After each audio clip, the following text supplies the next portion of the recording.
Alright, so we did a summary of this book already. Now let's go on ahead and now let's go create a review of it. My original plan was to make Dark Johns, but then again I ran out of time to create them, and I always never finish projects I ever created, and Dark John is just one of the ongoing projects I can do anytime I ever wanted. I paused the series for such a long time too, to be honest, so yeah. Let's just keep going on throughout this thing, and let's talk about a quick review of Bill Bryson's A Short History of Nearly Everything. So there are 30 chapters in the book, and there are 6 parts. Basically, each of them have up to 4 to, how much is the most? 1, 2, 3, 4, 5, 6, 7, 8, 9, 10, 11. Seriously, 11 chapters, 4 to 11 chapters per part. There are 30 chapters. Most of them, usually it's 4 chapters. One of them is just 3 chapters per part. 2 of them is 4 chapters. One of them is 5 chapters, 1 part. And the most one is, literally 11 chapters. Yeah, you have just got to have to be kidding me in this one. And the road to us. It's basically like Ice Time too. And the mysterious biped stuff. And it's also talking about apes, genes, the Big Bang, how the universe formed, and how everything seems to be going on throughout the whole world. It includes the Ice Age, the mysterious biped, and everything seems to be going on throughout the whole wide world. It includes the Ice Age, it even includes human, it even includes our most famous ancestor, Lucy. Yeah, and she does look a bit like a human. And she's usually just forced to walk long distances because of lots of reasons. But the thing is, why did Bill Bryson write this book in the first place? Well, it's because he wants to learn about the world. When he was taught science, he learned it the wrong way. It got outdated the year soon he graduated. And ever since then, he decided that he wanted to learn science itself, and that he just wanted the science. He always thought that science was more fun and more exciting than it was taught at school, because at school, do this, do that, create that model, create this, do that, and this is the science, and there's a PPT, so let's go. The only fun time we ever have during science class is computers. Now they ban computers in science class. No! Because some people were playing other things on their computers instead of working on their final test. Or project, should I say. And that is something that shouldn't have been done with. So they got their laptops confiscated and the whole class got punished.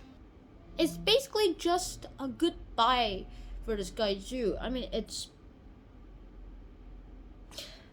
that's just something that seems to be going on throughout the whole entire life too. Lucy is just some sort of human here. But if you try to Google up other people I don't know, whole human family tree, then you'll get results that are pretty weird too. You'll get an actual tree. You'll get something like a tree, or something looks like an actual tree, or something that's an actual tree, or something like the whole world map.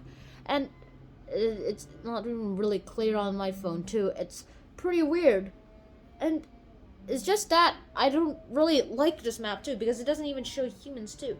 The only thing that seems to be going here is that there's so much going on throughout the whole science world. This is what it's teaching us. It's teaching us about science too, I mean, even if you do lots of things, then I just think that there's something that seems to be going on here too. It's just that bye extinct species. You have to remember the difference between homos, hominids, and all those other homos. It's just weird and very confusing too. And I just think personally that even if you like these YouTubers who make science animation for a while and lifetime, creating science animation videos for such a long time, it's just a lot, and you might even like them, which is how Bill Bryson tries to teach it. He tries to tell a story. Somehow, whenever you try to tell a story, it always sticks. Want to make a story? This will stick. This will stick. This will not stick. This will not stick if you're not German. But this will stick. Stories. Every little story has their own part with it. Black holes and what will happen. It's weird, exciting, and it's a good story. Aliens? Well, think of it as a video game. We're just one of the first test runners and players. Think of it like that. But think of it at a limited range from the Big Bang to where we are now. Let's not think about the future, but let's think about the past and the present. And just that only. And then we even talk about the extinct species, how science seems to be going on and cheering us up, and how it seems that this or this or this, hopefully I probably won't get copyright on that, will just not happen.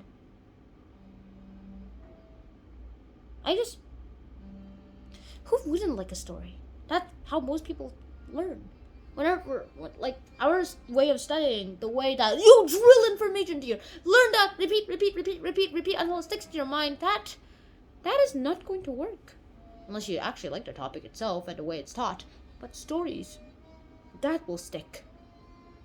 I still remember a story that I was taught 5 years ago. And another one that was taught 10 years ago.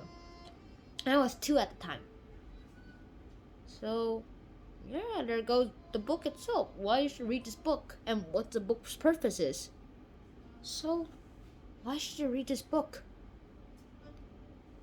If science has never been one of your favorite subjects, then you should definitely read this book because science might make it fun for you. It's a good story. It's like reading a good novel. It's like reading Warriors, but science-y. It's just that everything seems fine and awesome too, but it also seems that the road to us and the road to time and how we've existed here is just too much in our opinion too. Because all I see right now isn't the richness of being, but I can't imagine it. And after reading this book, I actually like this too. The richness of this being alive, being here, and all this existence. It just feels awesome, great, relaxing, and just seems so good too. Seems that I have so much to live for. And it seems that I have so much to do in life yet. I still didn't do much in life, and I should go and accomplish that. And I didn't know that. I also didn't know that humans are the only animals who can attack from a range. But it also turns out I could probably disprove that by using this. Like monkeys and apes have been found throwing rocks and poop at each other. Hang on, let me Google that up. Monkeys throwing poop at each other. And what I get on the results is that it's stuck on the loading screen. You've just got to be kidding me right now. So I'll just wait for this thing to load. And looks like it's more of a fake thing. It turns out that actually throwing poop at the left, like this is something. This is something. But can monkeys actually throw poop at each other? Turns out, yes, they can throw poop at each other, and they do that too. It's always aggressive behavior, such as hitting or chasing other chimps. So I actually disproved a fact on this book. It's just nice too, and it's just so good because I did it in less than a few seconds. Turns out humans aren't the only ones who can climb at a distance. Good luck, Bill Bryson, on that. You're not a scientist, so like scientists like being disproved. I do know that. But authors, nah, they hate being disproved, especially if they accidentally spread misinformation. And this is where I have to say goodbye. Not the actual goodbye, but the chapter goodbye.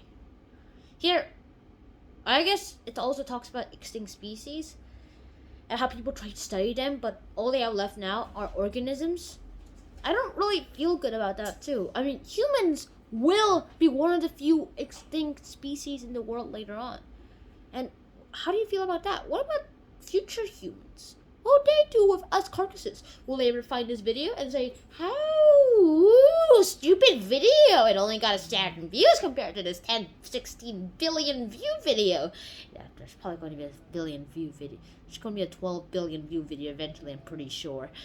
Oh, you suck. Basically, this guy sucks and this guy rules. That's how YouTube works, right? Oh, not exactly, but sure. Mr. Beast, he's a sick of the past. He's just too early. They're boring. Early people are boring. Yeah, just watch one of his videos and see what you find. Oh no, 4 HD screens. Oh my gosh, so primitive. Yeah, it's just not gonna work. And I'm just anxious about that, but I won't even think of... I'm not gonna see that unless reincarnation's real. So what I'm trying to say is, expect science to be fun. Think of it as a story, not a big torture thing that you have to go through during lesson, and you might have to touch. If you're Chinese, you might notice. Touch fish for that on your computer. But all you're going to have to do is basically see it as a good story. Also, the way my teacher teaches it, that isn't basically the stories like, there are some facts. Okay, so basically this is what it is, and that's what basically it is. This is what it is, and that is that, and like, yeah, just staying out facts. There's no story. So I'm pretty sure I wish I got the other teacher instead. And that wraps up why you should read this book, to make science more fun. Like kurz gesagt. So, I hope you guys enjoyed today's episode. And what do you think about this book after you hear me talk about it?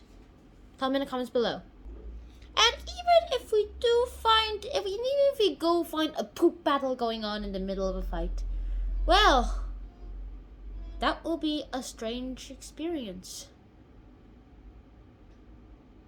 So hopefully you guys actually enjoyed today's episode. Hope you guys did enjoy this episode so much that I hope to see you guys in my next episode of Hanchon Sean.